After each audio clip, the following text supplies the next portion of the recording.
Excelentíssimo senhor presidente do Supremo Tribunal Federal, ministro Ricardo Lewandowski, que preside esta sessão do Senado Federal, chancelando e dando legitimidade constitucional a todo esse processo e esse julgamento.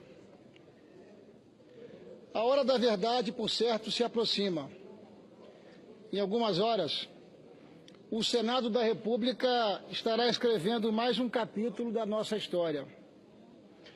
Por certo, senhor presidente, senhoras e senhores senadores, brasileiros e capixabas que me confiaram o seu voto para que eu pudesse representar o Espírito Santo nessa casa, o certo é que a verdade tem sempre mais de uma face.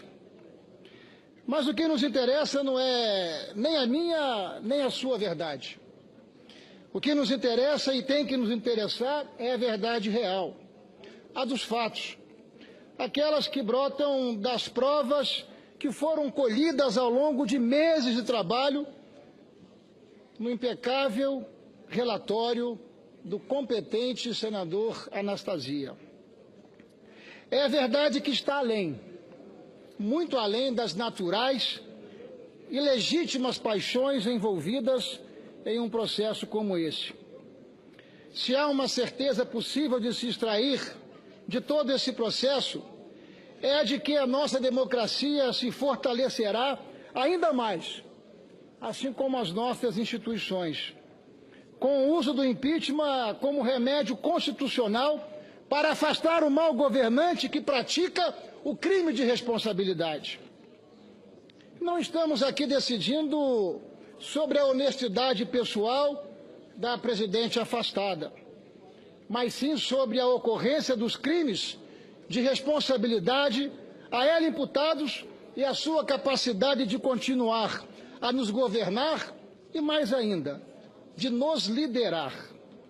O verdadeiro fungo que corrói a árvore da democracia é a ganância e a obsessão pelo poder, que podem levar até mesmo pessoas ditas honestas a praticar delitos e se corromper.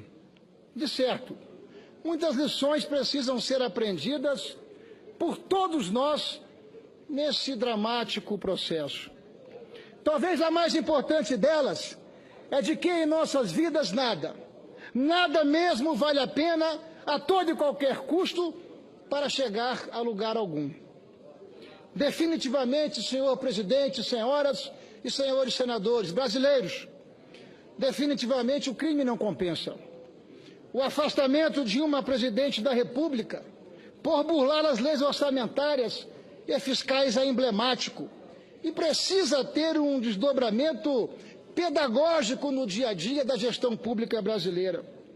A qualidade dos gastos é indispensável para a saúde econômica na esfera pública e na esfera privada. Quando um governo se desorganiza, ele arrasta junto o dia a dia das pessoas, sua confiança e sua esperança. Por isso, um dos legados que se espera desse processo é o fortalecimento da cultura do respeito ao dinheiro público do contribuinte e à disciplina fiscal. E o que vale para a presidente afastada, ou que estamos afastando, tem que valer para o conjunto dos gestores públicos brasileiros. Além desse legado, outras lições serão conhecidas de agora em diante. Para isso, é preciso fazer algumas perguntas adequadas. O processo de impeachment da presidente afastada instaurou a crise que todos reconhecem, ou será ele o seu desfecho natural? Ela surgiu do nada. Foi ele um elaborado ardil para apear a presidente do poder? Claro que não. A crise não decorre do impeachment, mas decorre do mau governo. Um governo que fraudou a realidade para não afetar a sua perpetuação e a sua continuidade. Foi a perspectiva de continuar no poder que fez esse governo tratar as leis como acessório. Foi essa motivação que seduziu e corrompeu a presidente e a levou onde se encontra. A presidente, o seu partido e os seus aliados não têm o direito de se apresentarem como vítima, até porque a vítima de todo esse processo é a população brasileira. Desde a sua primeira eleição, apostaram num sistema de alianças fundado na ausência de princípios e de valores. Na vida não existe céu ou inferno, não existe sorte ou azar. O que existem são as escolhas, cada qual com as suas consequências. Quem planta vento, colhe tempestade. Desse modo de fazer política, falseando a verdade, e dessas práticas delituosas decorrem os crimes imputados nesse processo de impeachment. E quais são, finalmente, os crimes atribuídos à presidente afastada? Os de atentar contra a lei orçamentária, por expedir decretos de suplementação orçamentária sem autorização legal, e o de realizar operação de crédito vedado pela lei. Atentou ainda contra a probidade administrativa, permitindo que o patrimônio público do governo e de nossas estatais, sobretudo a Petrobras, fosse dilapidado, o que também é crime de responsabilidade passível de impeachment. São crimes graves, crimes gravíssimos, crimes que revelam a usurpação das prerrogativas exclusivas do Congresso Nacional e denotam ainda o desprezo pelas instituições. O governo mascarou a real situação de suas contas públicas de todas as formas e pelo maior tempo possível. Hoje, a sociedade, e sobretudo os mais pobres, são os mais penalizados pelas contas públicas desorganizadas.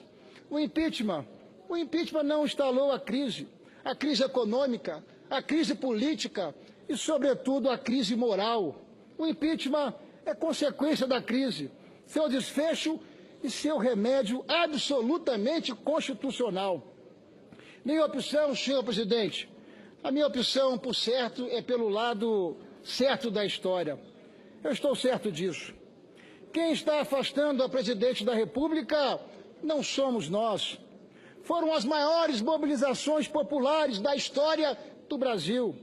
Nós, senadores, nós somos apenas instrumentos dessa vontade popular. Por isso, senhor presidente, eu voto pela justiça. Eu voto pelo fim da impunidade. O meu compromisso é com a democracia. O meu compromisso é com o efetivo respeito às leis e às instituições do nosso país. Por isso mesmo, estarei votando sim pelo afastamento da presidente Dilma, para que, virando essa página, nós possamos estar desafiados a superar tantos e complexos desafios que se apresentam no dia a dia dos brasileiros. É nisso que eu acredito e esta é a minha convicção. Muito obrigado.